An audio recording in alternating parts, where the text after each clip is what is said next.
आपके साथ ऐसी जगह का ब्लॉग शेयर कर रही हूँ जहाँ जाना हर कोई का सपना होता है और किस्मत से ही वहाँ जा पाते हैं।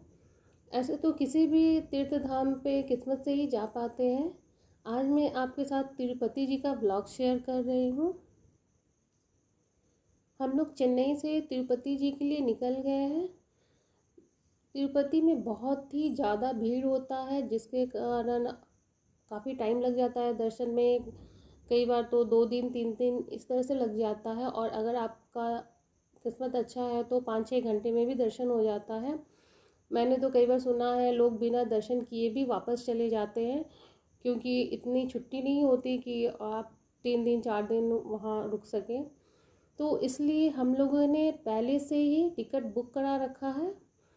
तो हम लोगों ने टीटीडीसी के थ्रू टिकट बुक किया है, तो वो हमें चेन्नई से बस से तिरुपति ले जा रहे हैं और फिर वापस हमें चेन्नई भी छोड़ेंगे। इसके अलावा लंच, ब्रेकफास्ट और डिनर ये तीनों इसमें इंक्लूड है। तो हम लोग तिरुपति जी के लिए निकल गए हैं और चेन्नई से करीब कम से कम हमें लगता है कि 5 घंटा लग गया वहाँ पहुँचने में। 5 घंटा से ऊपर लग सकता है, कम नहीं लगेगा।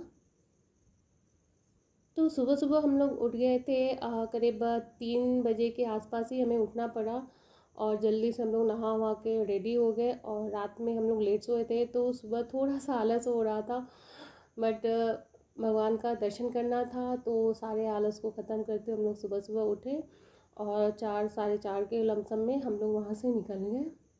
तो वहाँ जाने के लिए मेरे मन में कुछ चीज़ें थी, कुछ प्रश्न था जो हो रहा था, तो वो सब मैं आपके साथ शेयर कर रही हूँ ताकि आपके मन में भी अगर ये बात है तो उसका सॉल्यूशन हो जाए। पहला तो मुझे लग रहा था कि वहाँ क्या पहन के जाना होता है, वहाँ का रूल क्या है, क्या पहन के जा सकते हैं।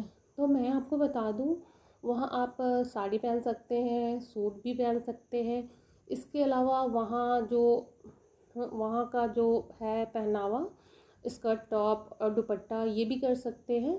ऐसा कोई रूल नहीं है कि आपको साड़ी पहन के ही जाना है, बट मैंने साड़ी पहना है क्योंकि मुझे लग रहा था कहीं ऐसा ना हो कि साड़ी ओनली साड़ी ही अलाउड हो तो फिर प्रॉब्लम होगा।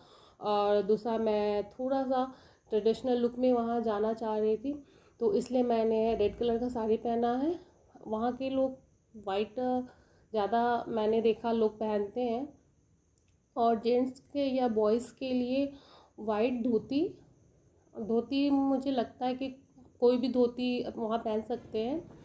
और जनरली लोग धोती लेके नहीं जाते हैं, तो वहाँ का धोती लेके पहन लेते हैं और थोड़ा सा वहाँ का लुक भी आ जाता है। तो बॉयज़ हो चाहे छोटे बॉयज़ हो या बड़े जेंट्स हो, कोई भी हो, उन्हें धोती पहनना होता है नीचे, और ऊपर आप कुछ भी पहन सकते हैं। लड़कियां भी ट्रेडिशनल ड्रेस ही पहन सकती हैं, उनके साथ एक दुपट्टा होना ज़रूरी है। हम लोग अब तिरुमला की पहाड़ियों पे चढ़ने वाले हैं, तो यहाँ पे हम लोगों का बस चेंज हुआ क्योंकि वहाँ केवल गवर्नमेंट बसेज ही जा सकती है। और पहाड़ से जो व्यू था वहाँ का, मैं बता नहीं सकती, इतना सुंदर था। मैंने कभी इतना सुंदर व्यू नहीं देखा, और एकदम अलग ही वाइब आ रहा था। तो हम लोग पहुँच गए तिरुपति जी, जहाँ पे भगवान विष्णु विराजमान है, और इन्हें स्वामी वेंकटेश्वर के नाम से जाना जाता है।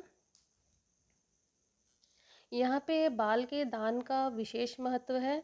तो मैं आपको बता दूं कि यहाँ पे आपकी मर्जी के ऊपर है, आप चाहे तो पूरे बाल का दान कर सकते हैं, या थोड़ा सा भी कट करवा के दान कर सकते हैं। मुझे ये पता नहीं था और मैं ये जानना चाह रही थी, तो इसलिए मैं आपको बता रही हूँ। जो लोग चाहते हैं कि जनरली औरतें यही चाहती हैं कि वो थोड़ा सा बाल ही दान करें, तो आप थोड़ा सा बाल कट करवा सकते हैं।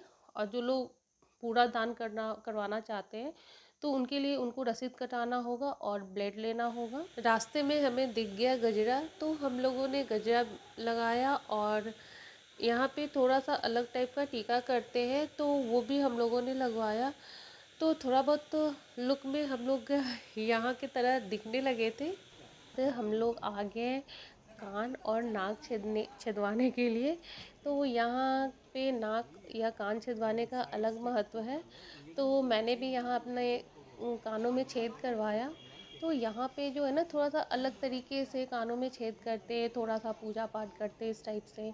और यहाँ के जो लोकल है वो तो बहुत ही अच्छे से इस रस्म को सेलिब्रेट करते हैं, हम लोगों ने देखा। तो मैंने भी कान छिदवाया। उसके बाद हम लोग निकल गए दर्शन करने। वहाँ पे हमें भी लाइन में लगना पड़ा, पर हमारी लाइन थोड़ी सी छोटी थी और बाकी तो बहुत ही लंबा लाइन था, बहुत ही ज़्यादा भीड़ था। हम लोगों ने स्पेशल टिकट कटा रखा था, तो इसलिए हमें 3 से 4 घंटा लगभग लगा। उसके बाद हम लोगों ने लिया प्रसाद। यहाँ का प्रसाद तो बहुत ही स्वादिष्ट होता है। और उसके बाद फिर हम निकल गए वापस चेन्नई के लिए। पहाड़ों से नीचे उतरने के बाद हम लोगों ने किया माँ पद्मावती का दर्शन। तिरुपति जी के दर्शन के साथ साथ इनका दर्शन भी ज़रूरी है। उसके बाद सब लोगों ने किया लंच और फिर हम निकल गए वापस चेन्नई के लिए। तो इस टूर पैकेज में हमें एक सबसे अच्छा ये लगा कि कम टाइम में दर्शन होने के साथ साथ हमें सारी सुविधाएं मिल गई। और जो प्रसाद होता है, मैं देख रही थी उस प्रसाद के लिए एक लंबा सा लाइन था, तो वो लाइन में हमें नहीं लगना पड़ा। और इसके अलावा अगर आप फर्स्ट टाइम जा रहे हैं तो बहुत सारी चीज़ें होती है जो हमें पता नहीं होता है, कहाँ सामान रखें, कहाँ क्या करना है। तो वो सब चीज़ों से निश्चिंत हो गए। आपको ये वीडियो पसंद आया हो तो मेरे वीडियो को लाइक करना ना भूलें। ऐसे और इंटरेस्टिंग वीडियो देखने के लिए मेरे चैनल को ज़रूर सब्सक्राइब करें। मिलते हैं फिर नेक्स्ट वीडियो में कुछ और नए व्लॉग्स के साथ। तब तक के लिए बाय बाय।